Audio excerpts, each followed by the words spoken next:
Hello everyone, I welcome you back to the channel Civil Spotlight, and in this particular lecture we are going to discuss the Veeam stability test, fatigue and resilient modulus. This is lecture 6 part 6C और ये mix design के अंदर सारा का सारा portion cover हो रहा है. So before beginning, this is all about me. I'm here to guide you for the competitive exam. So let's begin our lecture. Last turn पे यानी कि जस्ट इससे पहले वाले वीडियो में, अब लेक्चर वीडियो में हमने बात की थी मार्शल मिक्स डिज़ाइन की. उससे रिलेटेड सारे टाइप ऑफ न्यूमेरिकल मैंने कराए, सारा कंसेप्ट बताया और फिर मैंने आपको बोला कि बिकॉज टाइम कम है तो इसलिए मेरे को एक और लेक्चर बनाना पड़ेगा जिसमें मैं बात करूँगा वीम स्टेबिलिटी की, फटीग की और रेजिलिएंट मॉडुलस की. तो पहली बात तो ये कि मार्शल मिक्स डिज़ाइन से एक चीज़ तो समझ में आ ही गई है कि फटीग और रटिंग तो नहीं मिलने वाला है. अब बात करते हैं नए मेथड की, वो है वीम स्टेबिलिटी टेस्ट. इसको कोई हवीम कहते हैं, कई वीम कहते हैं. मेरे हिसाब से तो एच थोड़ा बहुत साइलेंट रखो. Hveem stability test. तो वीम स्टेबिलिटी टेस्ट को ऑब्वियसली करा नहीं जाता है इंडिया में, इतना इंपॉर्टेंस भी नहीं दिया जाता है, बट आपको पता होना चाहिए बस क्वेश्चन के पॉइंट ऑफ व्यू से कि हमारा कोई छोटा मोटा क्वेश्चन आ जाए तो हम उसमें फंसे नहीं. तो सबसे पहली बात है कि मार्शल स्टेबिलिटी के अंदर कुछ ना कुछ कमी रह गई होंगी, इसलिए इसके एडवांटेजेस हैं. और वो एडवांटेजेस क्या हैं वो एटलीस्ट हमें पता होने चाहिए. तो एडवांटेजेस ओवर मार्शल मिक्स, यहाँ पे जो यूज हो रहा है वो है नीडलिंग कॉम्पैक्शन. नीडलिंग कॉम्पैक्शन की वजह से जो फील्ड में कॉम्पैक्शन सिचुएशन होती है उसको लैब में बनाया जा सकता है. और दूसरा पॉइंट है कि इस नीडलिंग कॉम्पैक्शन की वजह से shear रेजिस्टिविटी का भी थोड़ा सा आइडिया लगता है इन वीम टेस्ट. सो ये दो इंपॉर्टेंट पार्ट हो गए. यानी कि नीडलिंग कॉम्पैक्शन होगा तो ऑब्वियसली उसको शेयर से आप कनेक्ट कर सकते हो, ये तो है ही. तो ये इसका एक एडवांटेज है ओवर मार्शल मिक्स.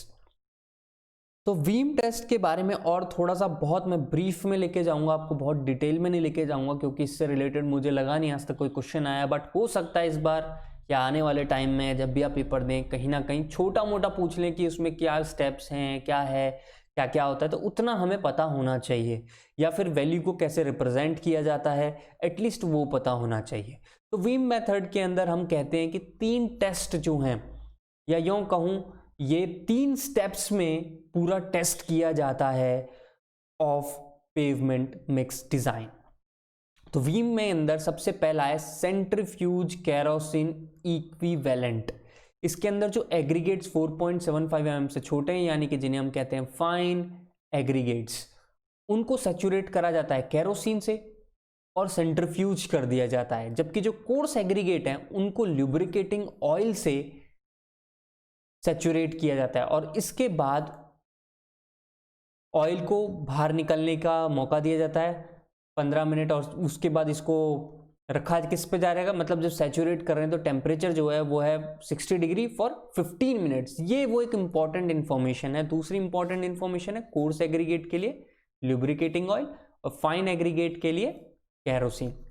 ठीक है. और इसके बाद कुछ ना कुछ जो भी ऑयल है, चाहे फाइन हो कोर्स हो, कुछ एब्जॉर्ब करेगा एग्रीगेट, तो उसका वेट ले लेते हैं. इससे पता लग जाता है कि एक आइडिया लग जाता है कि इतना ऑयल वाला पोर्शन अगर ये एब्जॉर्ब कर रहा है तो इतना ही ये बिटुमिन एब्जॉर्ब कर लेगा. उसके थ्रू हम पता कर सकते हैं कि ऑप्टिमम बिटुमिन कंटेंट इतना हो जाएगा. तो ये मोटा मोटा मैंने आपको बता दिया. अब इसके बाद ये पहला तो हुआ, ठीक है, ऑयल वगैरह सोक हो गया, वो उसने भर लिया. अब आते हैं स्टेबिलोमीटर टेस्ट. जैसे कि हम मार्शल मिक्स में देख रहे थे कि उसके किलो न्यूटन लोड क्या आया, फ्लो वैल्यू क्या आई, तो उसके लिए क्या लगा रहे थे, एक लोड लगा लेते एट कांस्टेंट रेट. उसी तरीके से स्टेबिलोमीटर के अंदर हम चेक करते हैं इसकी वैल्यू. तो mix with optimum bitumen content is prepared. यहाँ पे हमने आइडिया लगा लिया फर्स्ट स्टेप में कि ऑप्टिमम बिटुमिन कंटेंट क्या होगा, उसको प्रिपेयर करते हैं. नीडलिंग एक्शन से उसको प्रॉपरली कॉम्पैक्ट किया जाता है और इसके बाद बहुत इंपॉर्टेंट है, देखो, formed mix is heated at 30 degree 60 degree centigrade और उसके बाद टेस्ट करते हैं. जैसे कि मार्शल में भी आपने देखा होगा टेस्ट करने से पहले 60 डिग्री सेल्सियस तक हीट करते थे फॉर 30 to 40 मिनट्स। सिमिलरली यहाँ पे भी 60 डिग्री पे ही हीट किया जा रहा है। Stabilometer has rubber enclosing which is surrounded by liquid. ये मैं आपको अभी पिक दिखाऊंगा इसकी, तब आपको अच्छे समझ में आएगा। And vertical load is applied and pressure in liquid is measured. होता क्या है, जो आपने सॉइल के अंदर ट्राइएक्सियल टेस्ट किया है ना, बिल्कुल वैसा ही होता है इसके अंदर। यहाँ पे जो स्पेसिमेन है बिटुमेन मिक्स का वो रख दिया गया है, साथ में इनक्लोजिंग होती है और इसके अंदर भर दिया जाता है लिक्विड। लिक्विड के तौर पे आप वाटर सबसे ज़्यादा प्रेफर कर रहे हैं, तो वाटर भर देंगे और ऊपर से लगाएंगे अब लोड। तो इस वाटर को इनक्लोज करने के बाद यहाँ पे प्रेशर गेज में प्रेशर मेजर हो जाएगा। तो एक तरीके से ये क्या है, ट्राइएक्सियल टेस्ट है, जो हम कहाँ पढ़ते हैं शियर के लिए, सॉइल के अंदर। इनडायरेक्टली देखा जाए तो उसी टाइप का कुछ यहाँ पे कर रहा है स्टेबिलोमीटर में। और इसकी वैल्यू जो आएगी वो आएगी 0 to 90। तो 0 का मतलब है सैंपल बिल्कुल लिक्विड है, 90 का मतलब है सैंपल एक कंप्रेसिबल सॉलिड है। 90 मीन्स मतलब प्योर सॉलिड और 0 मीन्स प्योर लिक्विड। अब इसके बीच में तो आप समझ ही गए, सेमी सॉलिड वगैरह हम आइडिया लग जाता है। बट अभी यहाँ पे ये टेस्ट कंप्लीट नहीं हुआ है, उसका थर्ड पार्ट बाकी है। अब इसके थर्ड पार्ट का जो मैं कहूँगा जो फेज है वो उसे कहते हैं कोहेसियोमीटर टेस्ट। आपको नाम से ही पता चल रहा होगा, कोहेजन रिलेटेड पार्ट पता चल जाएगा। सैंपल टेस्टेड अबव, यहाँ पे जो ये सैंपल हमने टेस्ट किया पार्ट 2 में, और फ्रॉम इन सर्विस रोड, यानी कि हम एक ऐसा सैंपल ला रहे हैं यहाँ से जो कि वेल कॉम्पैक्टेड है।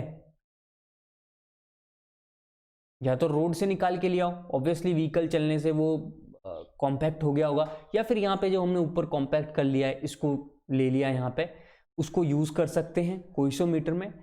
और इस सैंपल को 2 प्लेट्स के बीच में रख देते हैं और फिर लोड लगाते हैं एक प्लेट के थ्रू, क्योंकि एक प्लेट जो होगी ऐसे ये तो फिक्स होगी और इसके ऊपर ये सैंपल आ गया और इसके ऊपर ये दूसरी प्लेट है।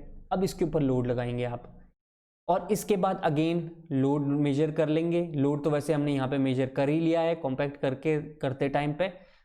यहाँ पे हम लोड फेलियर पॉइंट मेजर कर लेंगे, साथ में इसकी फ्लो वैल्यूज क्या आई वो मेजर हो जाएगी। तो देखो इस टेस्ट के अंदर इतनी अच्छे से step by step approach use की गई है as compared to Marshall test. और वीम टेस्ट ज़्यादा बेटर है क्योंकि यहाँ पे आप नीडलिंग कॉम्पैक्शन के थ्रू शेयर के बारे में भी इंफॉर्मेशन निकाल सकते हो। तो ये था वीम स्टेबिलिटी टेस्ट के बारे में। अब मैंने आपको बताया था कि मार्शल हो उसके अंदर फटीग और रटिंग के बारे में कुछ नहीं पता चलता है। तो अब आते हैं हम यहाँ पे फटीग के बारे में थोड़ी सी इंफॉर्मेशन लेने। तो अच्छा, एक और डिसएडवांटेज भी हुई किसकी, हवीम मेथड की, वो है कि इसके अंदर भी फटीग और रटिंग का कुछ खास क्लियर आइडिया लगा नहीं है। ठीक है, मार्शल से बेटर है, बट स्टिल फटीग और रटिंग के लिए तो अलग से टेस्ट करने ही पड़ेंगे। तो फटीग के लिए कौन सा यूज करते हैं वो देखो। अब फटीग सबसे पहले सैंपल में आएगी ही क्यों, या यूं कहा जाए कि रोड के अंदर फटीग क्यों आ रही है। तो फटीग इसलिए आ रही है क्योंकि जब ट्रैफिक है वो मूव करता है। सपोज करो ये पेवमेंट है, इसके ऊपर जब भी ट्रैफिक होगा वो मूव करेगा जाएगा, तो इस टायर लोड के अंदर जो भी पेवमेंट है ये थोड़ी सी सेटल होगी और जैसे ही आगे चला जाएगा वो वापस से बाउंस बैक करेगी। तो ऐसा बार बार होता रहेगा। तो वो कैसा हो गया, रिपीटेशन ऑफ लोड के कारण एक देखा जाए तो एक साइकिल चलती रहेगी, सेटलमेंट की रिबाउंड की, सेटलमेंट की रिबाउंड की, सेटलमेंट रिबाउंड। तो ऐसा करते करते वो किस टाइप की सिचुएशन बन गई, फटीग की। इसलिए हमें बहुत इंपॉर्टेंटली चेक करना चाहिए कि एक पेवमेंट जो है वो फटीग के लिए भी डिजाइन हो। The fatigue life is defined when number of repetition of bitumen mix sample changes abruptly. अच्छा, अब ये जो अपन टेस्ट करते हैं इसके अंदर एक टाइम ऐसा आता है कि एसएन कर्व, जो मैंने आपको एक तरीके से बताया था stress versus number of cycle का कर्व है, इसके अंदर ऐसा होता है कि एक टाइम ऐसा आता है कि नंबर ऑफ साइकिल बहुत ज़्यादा चेंज हो जाती है स्ट्रेस के छोटे से चेंज के बाद। तो उस पॉइंट पे कहा जाता है कि हाँ भाई इसका फेलियर आ गया है। तो वही चीज़ मैंने यहाँ पे वर्ड्स में लिखी हुई है। The bituminous sample is placed on simple support and repetitive load is applied till it's failure. यानी कि अब मैं प्रोसीजर बताने की कोशिश कर रहा हूँ, कुछ नहीं, एक बिटुमेन का सैंपल बनाया जाता है ऐसा स्लैब के जैसा, और इसमें ये लेंथ L है, ये सिंपली सपोर्टेड है साइड से, और यहाँ पे लोड लगाया जा रहा है, ये रिपीटेटिव लोड है P L/3 और L/3 पे। अब आप सोच रहे होंगे ये क्यों किया भाई, सिंपल एक सेंटर पे भी लगा सकते थे। इसका एक रीज़न है, अगर आप इसका बेंडिंग मोमेंट डायग्राम बनाओगे तो कैसा बनता है, कुछ ऐसा बनेगा इसका बेंडिंग मोमेंट डायग्राम।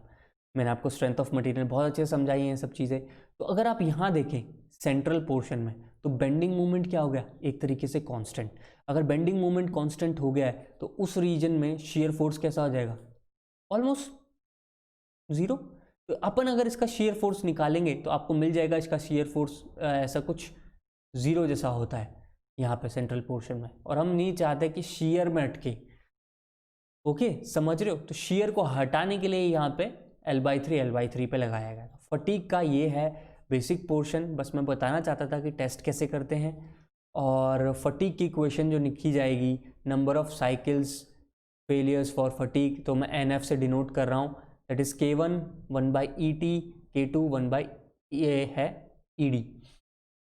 अब आपके दिमाग में आ रहा होगा ये क्या क्या चीज़ें हैं, तो ये है tensile strain at the bottom of portion और ED's डायनेमिक मॉडुलस।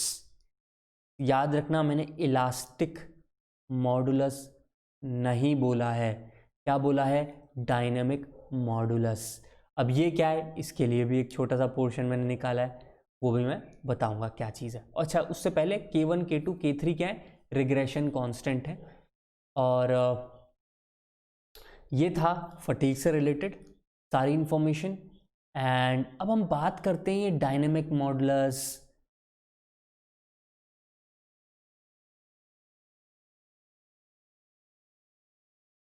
तो पहले हम बात कर लेते हैं कि ये डायनेमिक मॉडुलस क्या है। डायनेमिक मॉडुलस में जो स्ट्रेन होता है वो वाइब्रेटरी लोडिंग की वजह से होता है, यानी कि बार बार पल्सेटरी लोड, यानी कि लगना फिर हटना, फिर लगना फिर हटना, फिर लगना फिर हटना। तो इस टाइप का जो कंडीशन है वो हमारे पेवमेंट में भी देखने को मिला। इसलिए आपने जो मेन मॉडल देखा यहाँ पे फेलियर का, उसमें क्या मिल गया आपको, डायनेमिक मॉडुलस। अब डायनेमिक मॉडुलस जो है वो जनरली किस टाइप के मटेरियल में यूज किया जाता है स्टडी के लिए, विस्को इलास्टिक मटेरियल्स। और बिटुमेन का भी स्ट्रेस स्ट्रेन का बिहेवियर भी कुछ इसी टाइप का है, क्योंकि वो सेमी सॉलिड है, प्योर सॉलिड नहीं है। और इनको स्टडी को परफॉर्म करने के लिए वाइब्रेशंस की बहुत ज़रूरत होती है। तो ultrasonic pulse velocity test is quite used in finding the dynamic modulus of pavement, या कहूँ ऐसे विस्को इलास्टिक मटेरियल्स के लिए यूज़ होता है। तो ये था पोर्शन इसके लिए, डायनेमिक मॉडुलस को समझाने के लिए। मैंने आपको, अब देखो सब कुछ जो वर्ड लिखता हूँ मैं हमेशा बोलता हूँ ना, जो भी लिखा है जो भी बोला है वो सारा समझाऊंगा, तो वो समझा दिया। अब बात आती है, अगर आप देखें एक पोर्शन को लें, ये मैंने बताया कि विस्को इलास्टिक का मैंने स्ट्रेंथ ऑफ मटेरियल में बहुत अच्छे से डिस्कस किया है खुल के, कि कैसे एक विस्को इलास्टिक मटेरियल के अंदर टाइम लैग आता है, कैसे एनर्जी का लॉस होता है अगर हम उसके ऊपर से लोड हटा लें, तो उसमें कुछ परमानेंट सेट आ जाता है कई बार, तो कैसे होगा क्या होगा, उस चीज़ को देखते हुए एक और पोर्शन आया जिसे हम कहते हैं resilient modulus. Again resilient modulus क्या है, applied stress divided by recoverable strain. अब रिकवरेबल स्ट्रेन के लिए आप आए विस्को इलास्टिक मटीरियल के, क्योंकि एक बिटुमिन मिक्स बनाया गया है तो ऑब्वियसली 100% वो सॉलिड नहीं है, वो कहीं ना कहीं थोड़ा सा सेमी सॉलिड कंडीशन और सॉलिड के बीच की सारी प्रॉपर्टीज दिखाता है। तो वहाँ का जब स्ट्रेस स्ट्रेन कर्व बनाएंगे तो कुछ इस तरीके से होगा लोडिंग के अंदर, और अनलोडिंग कर देंगे तो वापस जाएगा, यानी कि ये जो एनर्जी है इसका लॉस होता है, साथ में एक छोटा सा परमानेंट सेट भी आता है। तो यहाँ पे रिकवरेबल स्ट्रेन क्या हुआ, जहाँ से लोड हटाया वहाँ से लेकर यहाँ तक, तो ये पोर्शन आ गया रिकवरेबल स्ट्रेन के अंदर, और इसी को कहते हैं रेजिलिएंट स्ट्रेन। सो गाइज, ये जो रिकवरेबल स्ट्रेन है ये अगर डिनोमिनेटर में हो और अपना अप्लाइड स्ट्रेस ऊपर हो तो इस रेशियो को कहते हैं रेजिलिएंट मॉडुलस। तो हर एक टाइप का मॉडुलस अब यहाँ पे डिस्कस हो गया है। तो रेजिलिएंट मॉडुलस आपको समझ में आया, डायनेमिक मॉडुलस आपको समझ में आया, वो विस्कोइलास्टिक के लिए होता है, और इलास्टिक मॉडुलस अच्छे से आप लोगों को अब पता ही है। तो अब अपने आप को कंफ्यूज मत करना इन छोटी छोटी डेफिनेशनों में, क्योंकि जब भी अब हम बात करने वाले हैं यहाँ पे डायनेमिक मॉडुलस से रिलेटेड, अब आप इस चीज़ को लॉजिकली देखो कि ये एक पेवमेंट सरफेस है, इसके ऊपर से कोई भी एक व्हीकल जो है पास करता है हाई स्पीड में, तो इस पेवमेंट के साथ क्या होगा, ये पेवमेंट थोड़ी सी कंप्रेस होगी और जब ये व्हीकल चला जाएगा तो वापस से रिकवर करेगी। तो जो कंप्रेशन होगा वो एकदम इंस्टेंट होगा, बहुत फास्ट होगा। तो इसी वजह से ये जो चीज़ है ये हम मैथमेटिकली हर बार थोड़ी ना UPV velocity ultrasonic pulse velocity test हर एक पॉइंट पे कर सकते नहीं, तो हमें मैथ्स की ज़रूरत है। तो मैथ्स की वजह से ही हमको ये रिकवरेबल स्ट्रेन की ज़रूरत पड़ी, क्योंकि यहाँ पे जो इंड्यूस्ड स्ट्रेन होगा ड्यू टू स्ट्रेस वो बहुत सडन होगा, बट जैसे ही वो जाएगा there would be a recovery. तो यहाँ पे रिकवरी के ऊपर ज़्यादा फोकस है, इसलिए इस पोर्शन को कहा गया है रेजिलिएंट मॉडुलस। तो रेजिलिएंट मॉडुलस हर बार आपको ऐसे मटेरियल्स में देखने को मिलेगा जहाँ पे एकदम शॉक लोड हो या इंस्टेंटेनियस लोड हो, तो वहाँ पे रेजिलिएंट मॉडुलस को एनालिसिस के लिए यूज़ किया जाता है। सो गाइज, ये थे सारे type of test that are required to be done on aggregate, bitumen and mix design in order to understand the properties। और अब हम स्टार्ट करेंगे हाईवे डिज़ाइन की, सबसे पहले फ्लेक्सिबल की, फिर सीमेंट कंक्रीट की। तो before living I request you subscribe this channel, share it with your friends, and if you have any query, mention it in the comment section below. Thank you. God bless you all.